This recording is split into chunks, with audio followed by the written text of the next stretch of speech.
임종시 기의 흐름과 카르마. 임종하고 있는 사람의 기의 흐름을 감정해보면 하얀빛 은빛으로 반짝이는 기 덩어리가 빠져나오고 나서 10분 이내에 임종한다. 이 백색 기 덩어리가 영혼이라고 생각한다. 즉, 인간의 육체는 영혼이 들어있는 그릇과 같다. 천수를 다하고 영혼이 육체에서 빠져나올 때가 되면 영혼은 강한 기운을 가진 은빛 광채를 내며 저승으로 되돌아간다. 이 영혼의 강약면박의 정도에 따라 영격, 즉 영위가 정해지고 영격에 따라 저승에서 영혼의 지위가 결정되기 때문이다. 기가 약하고 흐릿한 영혼은 영혼의 세계에서 자신의 역할을 잘 해내지 못하게 될 것이다. 반면에 기가 강하고 맑고 선한 영혼은 저승에서도 활발하게 자신의 역할을 수행하게 된다. 임종할 때 영혼은 기도와 기문을 따라 즉시 육체에서 빠져나와야 한다. 만일 영혼의 기가 약하면 기도와 기문에 걸려서 빠져나가지 못하게 된다. 그러면 영혼은 자기의 고향인 우주로 날아가지 못하고 지구 위에 정처 없이 떠도는 나그네 영혼이 된다. 즉, 저승으로 가지 못하는 불구의 영혼이 되어 이 세상을 떠돌아다니는 신세가 되는 것이다. 이런 영혼을 부유령이라 하고 심지어 자신의 육체와 영혼이 분리된 줄도 모르고, 즉 자신이 죽은 줄도 모르고 임종한 자리에 머물고 있는 지방령도 있다. 인간은 육체만 가진 존재이며 영혼은 없고 죽으면 끝이라고 생각하는 사람도 있다. 또한 영혼이 존재한다고 생각하는 사람 중에도 여러 의견이 있다. 영혼은 불변하는 어떤 실제가 있는 존재라고 믿는 사람도 있고, 이 세상에 불변하는 것은 아무것도 없어서 영혼도 가변적인 존재라고 보는 사람도 있다. 그리고 영혼은 윤회한다고 믿는 사람도 있고, 그렇지 않고 영혼은 원래 자신이 있던 곳인 초월적 존재에게로 간다고 믿는 사람도 있다.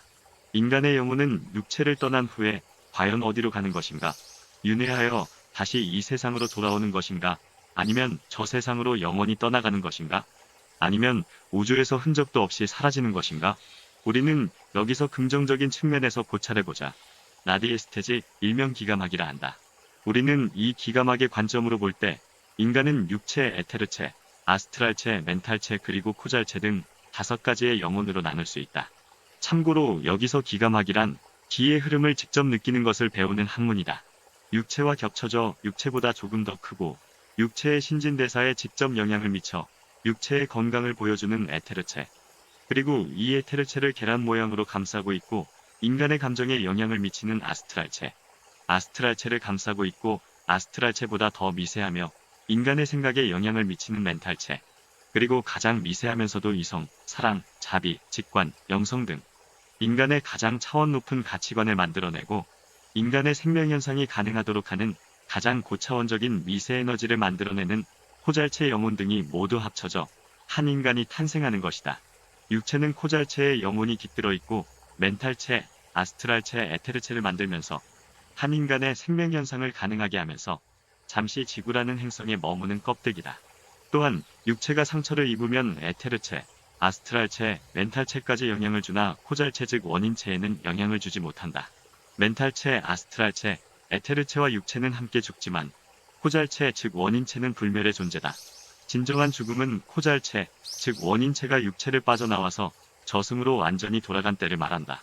뇌 기능이 멈추고 심장과 호흡이 멈추더라도 육체가 황폐하게 되는 하루나 이틀 동안은 완전한 죽음이 아닐 수 있다. 코잘체 영혼의 일부만 빠져나간 상태에서도 육체가 황폐해질 수 있기 때문이다. 인간의 영혼인 코잘체가 생명의 근원인 천기와 지기가 통하면서 활성화되고 멘탈체로 아스트랄체로 에테르체로 그리고 육체로 기가 통해야만 진정한 생명이 발현된다. 인간의 생명은 육체적 단련으로 에테르체에 영향을 미쳐서 육체적 건강을 이룰 수 있고 감정을 다스림으로 아스트랄체에 좋은 영향을 미치게 되고 생각을 일으키는 멘탈체는 공부를 통해서 깨어나게 할 수 있다. 가장 중요한 코잘체 영혼은 천기와 지기가 통하는 머리 꼭대기의 정수리가 열리면서 뇌로 우주의 기가 흘러들어오고 척수를 거쳐 발바닥 발끝까지 기가 통할 때 비로소 우리는 깨어나게 된다. 서양의 신비주의 비전에서는 참 인간인 죽지 않는 진화 즉 코잘체는 윤회를 하고 있다고 말하고 있다. 임종시의 원래의 인간인 에테르체 속에 머물고 있는 자아는 육체를 떠난다. 그러나 아직 에테르체의 마지막 끈 부분은 육체와 연결되어 있다. 이 끈이 완전히 끊어지지 않는 한 죽음은 아직 일어나지 않는다. 이 단계에서 죽은 자는 눈앞의 영화를 보는 것처럼 자신의 지난 생에서 한 일들을 되돌아본다. 그리고 길면 이틀이나 3일 후에 육체와 연결된 에테르체의 끈이 끊어진다. 진정한 의미의 죽음이 일어나는 것이다. 아스트랄체는 얼마 동안 에테르체와 연결되어 있지만 에테르체는 아스트랄체와의 연결끈이 끊어진다. 이 기간 동안 잠재의식이 에테르체를 둘러싸고 있고 죽은 자는 소심리학적인 현상인 환영을 보게 된다. 그 다음 영혼은 에테르체를 벗어나 감정의 세계 혹은 아스트랄 세계인 아스트랄체로 가게 되고 괴로움과 기쁨 등의 주관적 감정을 경험한다. 한편 아스트랄체를 떠난 영혼은 멘탈체로 가게 되는데 여기서는 정신적인 기쁨을 경험하며 여기서 지난 생의 행위의 결과에 의해 다음 생에서 태어나는 새로운 조건들을 받게 된다. 그리고 얼마간 시간이 지난 후에 카르마, 업의 작용으로 이승으로 다시 태어나는 과정이 시작된다. 영혼은 멘탈의 세계로 내려오고 새로운 멘탈체를 받게 된다. 그리고 나서 감정과 감각의 세계인 아스트랄 세계로 가서 새로운 아스트랄체를 받게 된다. 아스트랄 세계에서 순수한 원래의 영혼은 멘탈체와 아스트랄체를 가지고 자신의 조건과 맞는 새로운 물질 세계로 다시 태어나기 위하여 대기한다. 이때 미래의 부모는 물질에 가까운 미세 에너지인 에테르체와 육체를 만들어낼 물질만을 제공하게 된다. 나머지 감정을 만들어내는 아스트랄체, 생각을 만들어내는 멘탈체 등은 인간의 진화인 코잘체, 즉 환생하는 영혼이 스스로 가지고 온다. 그리고 이 세상에 태어나서 생로병사를 거쳐 다시 태어나서 죽고 또다시 태어나고 완전한 자아를 완성시킬 때까지 끝없이 반복하여 코잘체, 즉 영혼이 육체를 가지고 윤회를 하게 된다. 윤회 사상은 서양의 신비주의 비전에서 가장 중요한 위치를 차지하고 있다. 이것은 원인과 결과의 법칙으로 사람이 뿌린 대로 거두게 된다는 우주의 보편적인 가르침이다. 여기서 영혼의 윤회를 인정한다면 제육화, 즉 인간화, 리카네이팅과 재생 즉 환생, 리버스라는 두 개념을 이해해야 한다. 영혼이 변하지 않고 새로운 육체를 받아 계속 윤회하는 것을 제육화라고 한다. 그러나 영혼도 변화하는 과정 중에 있는 것으로 본다면 재생이라는 말을 쓴다. 인간의 영혼에 대하여 과학은 부정적인 견해를 가질 것이다. 왜냐하면 과학적인 조사가 되려면 실험실 조건하에서의 실험, 재현성 실험의 정확한 기록 등의 조건이 전제되어야 하기 때문이고 측정이 곤란한 객관적이지 않은 대상에 대하여 과학은 가차없이 연구할 대상이 아니며 인간의 영혼은 존재하지 않는다라고 말할 것이다. 사실은 이때 과학은 내가 모르는 분야이므로 긍정도 부정도 하지 말아야 한다. 영혼은 미세한 에너지를 가진 존재이다. 그러므로 영혼의 미세 에너지가 나쁜 영향을 받으면 인간의 육체, 감정, 생각에 직접적으로 영향을 미치는 것은 아니다. 처음에는 그 영향이 미미하나 점차적으로 생각으로, 감정으로, 결국은 육체적으로 나타나게 되어 큰 병으로 이행하게 되는 것이다. 인간의 영혼이 태어나면서부터 완전하지 못하고 결함이 있을 경우 성장 과정에서 서서히 나타난다. 사실 인간의 거의 모든 질병은 육체적인 차원이 아니라 영혼으로부터 올 가능성이 많다. 즉, 조상으로부터 전해져 오는 미세 에너지의 불완전함, 원한, 악덕 등으로 인하여 영혼의 미세 에너지의 불완전함이 후세의 영혼의 미세 에너지로 전달되어 여기에 기인할 가능성이 많다. 질병의 근원지는 영체이다. 그러므로 치유는 영체의 조화를 얻는 데 치중해야 한다. 정신 수련의 목적은 조상으로부터 전해져 오는 저급한 영혼의 미세 에너지를 정화시키고 아울러 현재와 미래로 이어질 영혼의 미세 에너지를 진화시키는데 그 목적이 있는 것이다. 천지인을 기가 가득한 존재로 느끼고 있다. 이 기를 기감할 수 있는 기감 능력을 개발하여 영혼의 기 순환을 약하게 하거나 방해하지 않는 음식을 먹고 영혼의 기를 빼앗기는 공간에 머물지 않고 기를 받는 공간에서 일자리와 잠자리를 가지고 진화인 영혼의 기를 약하게 하거나 방해하지 않는 생활 습관을 가져야 한다. 그래서 우리는 생각과 사고를 통하여 우리 개개인의 영혼을 선하고 맑게 만들어야 한다. 즉, 영혼의 기가 육체에서 완벽히 현현하도록 하는 것을 말한다. 기공, 종교, 과학, 수련, 수행, 기도, 참선, 공부 등 인간이 추구해온 모든 방법을 동원하여 진화인 영혼과 무라인 육체가 완전히 할 일을 할 수 있는 방법을 공부하는 것이 바로 이 땅에서 우리가 해야 할 과제인 것이다. 모든 유기체는 시작이 있으면 끝이 있기 마련이다.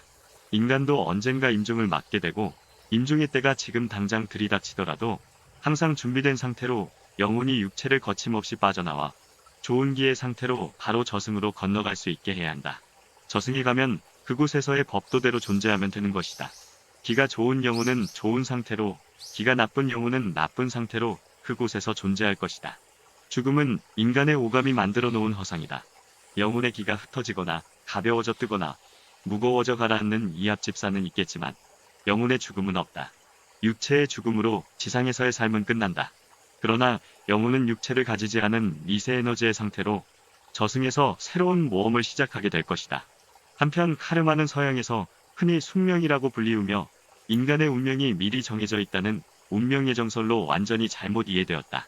카르마는 우주를 지배하는 원인과 결과 사이에 한치의 어긋남이 없다는 법칙으로 이해해야 한다. 단순한 의미에서 카르마란 무엇을 뜻하는가?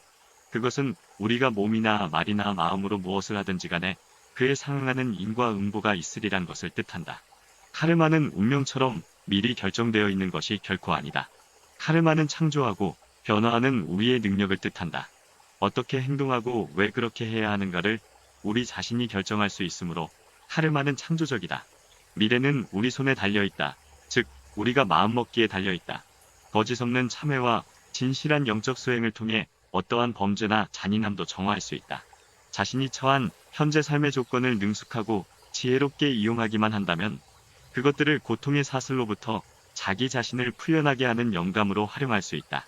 우리의 행위를 면밀히 살펴보고 그것에 초점을 맞춘다면 우리의 행위 가운데 계속 반복되는 것이 있음을 알게 될 것이다.